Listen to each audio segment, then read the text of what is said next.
আমি যেদিন আর্মিতে জয়েন করলাম সেদিন আমাকে কড়া কিছু ইনস্ট্রাকশন দেওয়া হলো, কিছু কটু কথা শুনতে হয়েছিল আমার ফিটনেস নিয়ে। যদিও আমি লম্বার দিক দিয়ে খারাপ ছিলাম না, তবে স্বাস্থ্যটা তেমন একটা আর্মি সুলভ ছিল না। বাড়িতে প্রচুর খাওয়া দাওয়ার অনিয়ম করতাম, তবে সেটা নিয়ে কখনোই কারো কাছে কোনো কথা শুনতে হয়নি, আজ শুনতে হচ্ছে।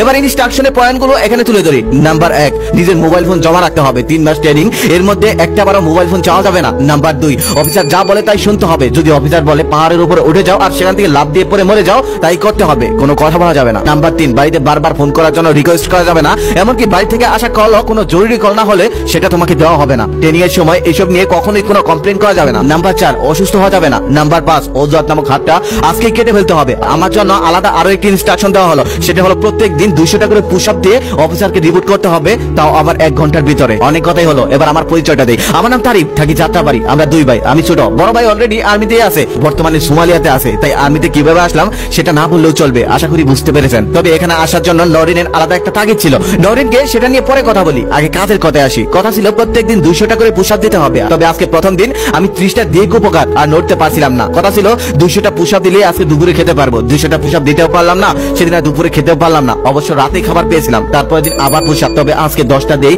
আমি উপকার শরীর নিয়ে নড়তে পারছিলাম না, মনে হচ্ছিল হাত ভেঙে যাচ্ছে। অফিসার আজকে আরো একটি ইনস্ট্রাকশন দিয়েছে, আমি যদি 200টা পুশ আপ 1 ঘন্টার মধ্যে না দিতে পারি তাহলে পানিশমেন্ট আছে। কি আর করার, দিতে তো পারলাম না। তারপর পানিশমেন্টটাই নিয়ে নিলাম। পানিশমেন্ট হলো দুপুরের খাবারটা 1 পায়ের উপর দাঁড়িয়ে খেতে হবে। তারপর সেটাই হলো 1 পায়ের উপর দাঁড়িয়ে দুপুরের খাবার খেলাম। অনেক কষ্টের কথা বললাম তাই না? এবার চলুন আসল কষ্টের কথায় আসি। নরিনকে আমি 3 বছর আগে থেকে চিনি। ধানমন্ডিতে ভার্সিটিতে থাকাকালীন ওর সাথে পরিচয়, রিলেশন হয়। অনেক ভালোবাসতাম ওকে, অনেক। আমাদের সম্পর্কটা লুকানো ছিল না, আমার বাবা মা আগে থেকে জানতো। নরিনও ওর বাবা মার সাথে আমার পরিচয় করে দিয়েছিল। বাবা সরকারি কর্মকর্তা, বড় ভাই আর্মিতে থাকে, আমিও কিছুদিনের মধ্যে আর্মিতে চলে যাব। এগুলো শোনার পর তার বাবা আমাকে তার ছেলের আসনে বসিয়ে দিল। আপনি এখন হয়তো মনে মনে ভাবতে পারেন এইগুলো কি করে কষ্টের গল্প হয়। জানেন, প্রচন্ড ঝালের আগে মুখটা কিছুক্ষণের জন্য মিষ্টি অনুভব পায়। এই গল্পগুলো হলো সেই কিছুক্ষণের জন্য মিষ্টি। নরিনদের বাসায় আমার বাবা মা দুজনেই যায় আমাদের ব্যাপারে কথা বলার জন্য। সেখানে কথা হলো আমি আর্মিতে জয়েন করার 1 বছর পর আমাদের বিয়ে হবে। তারপর আমার বাবা মা সেদিন নরিনকে আংটি পরিয়ে আসলেন। তার 7 দিন পর আমি এখানে পুশ আপ দিতে দিতে মরে যাচ্ছি। এখানে আসার আগে নরিনের সাথে আমার কথা হয়েছিল। এখানে আসার পর জানি আমি নরিনকে ফোন করে জানাই, তবে জানাতে পারিনি।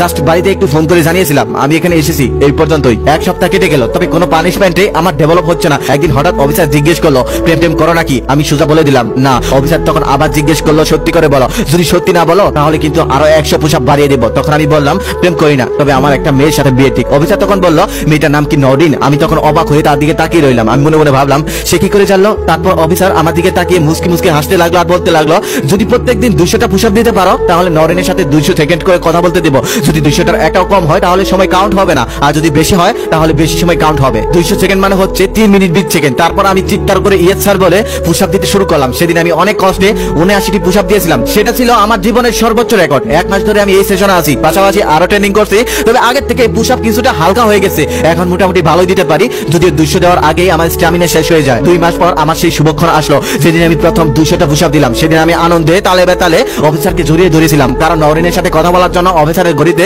3 মিনিট 20 সেকেন্ড যোগ হয়ে গেছে আমার। সেদিন রাতে আমি কথা বলছিলাম আর অফিসার আমার পাশে দাঁড়িয়েছিল স্টপ ওয়াচ নিয়ে। আমি কল দিয়ে নরিনকে বললাম তাড়াতাড়ি কথা শেষ করতে হবে, আমার কিন্তু সময় খুব কম। নরিন তখন বললো আচ্ছা ঠিক আছে, সমস্যা নেই, তাড়াতাড়ি কথা শেষ করবো। যার সাথে আমার এত কথা তার সাথে 3 মিনিটে আমি কি বলবো বুঝতেই পারছিলাম না। কেমন আছো, কি করো, এইসব বলে আর কোনো কথাই খুঁজে পাচ্ছিলাম না। 3 মিনিটে আমি তার সাথে কি কথা বলবো। তারপর থেকে আমি প্রত্যেকদিন কষ্ট করে 200টা পুশ আপ দিতাম আর নরিনের সাথে 3 মিনিট 20 সেকেন্ড করে কথা বলতাম। 1 সপ্তাহ কথা বলার পর আমার মন বলছিল না। তারপর আমি নরিনকে বললাম টানা 1 সপ্তাহ কথা বলবো না, 1 সপ্তাহ সময় একত্রিত করে একসাথে কথা বলবো। নরিন রাজি হলো। তারপরের দিন থেকে আমি সমস্ত সময় একত্রিত করতে লাগলাম। প্রত্যেকদিন আমি 200টার বেশি পুশ আপ দিতে লাগলাম। তারপর এভাবে 1 সপ্তাহ কেটে গেল। 1 সপ্তাহে 23 মিনিট 38 সেকেন্ড হয়ে গেল আমার। ঠিক সেদিন বাড়ি থেকে কল আসলো। অফিসার আগে বলেছিল কোনো জরুরি কল না আসলে আমাকে দেওয়া হবে না, কিন্তু সেদিন দিতে আমি বুঝতে পারলাম আমার ভাই সোমালিয়াতে যুদ্ধ অবস্থায় আছে, কত মানুষ মারা যাচ্ছে।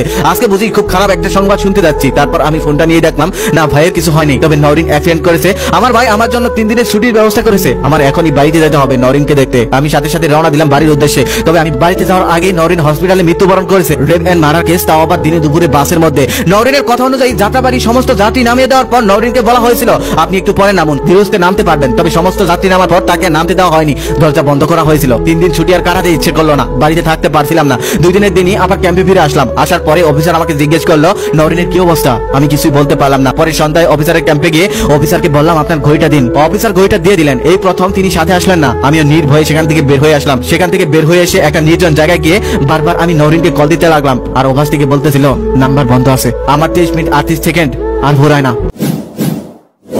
গাইস, যারা আমার ভিডিওতে নতুন তারা লাইক সাবস্ক্রাইব করে দাও।